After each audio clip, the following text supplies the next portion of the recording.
இப்போ நம்ம கத்திரிக்காய் வதக்கல் செய்ய போகிறோம். அது எப்படின்னு சொல்லி பார்ப்போம். ரொம்ப ரொம்ப டேஸ்ட்டாக இருக்கும். கறி மீன்லாம் தோற்று போகும். இதை வச்சு சாப்பிட்டாலே போதும், அவ்வளோ டேஸ்ட்டாக இருக்கும். இதுக்கு என்னென்ன தேவையான பொருட்கள்ன்றதை பார்க்குறோம். பெரிய வெங்காயம் 2 பொடியாக நறுக்கி வச்சுருக்கேன். தக்காளி வந்து 5 தக்காளி பொடியாக நறுக்கி வச்சுருக்கேன். அதுக்கு தேவையான அளவு உப்பு, காஞ்ச மிளகா ஒரு 5 கிள்ளி வச்சுருக்கேன். அதுக்கப்புறம் இது வந்து கடுகு உளுந்தம் பருப்பு, அது வந்து மிளகாத்தூள். இவ்வளோதான் தேவையான பொருள். கத்திரிக்காய் நறுக்கி தண்ணிக்குள்ளே போட்டு வச்சுருக்கேன். வாங்க இதை எப்படி சட்டி காய வச்சாச்சு. நம்ம தேவையான அளவு எண்ணெய் ஊற்றிக்கிறோம். ஏன்னா இந்த கத்திரிக்காய் வதக்கலுக்கு கூட கொஞ்சம் எண்ணெய் ஊற்றினா தான் நல்லாயிருக்கும்.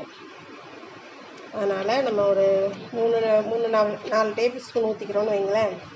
1/2 கிலோ கத்திரிக்காய் நான் போட போகிறேன். அதனால் இப்போது கடுகு இந்த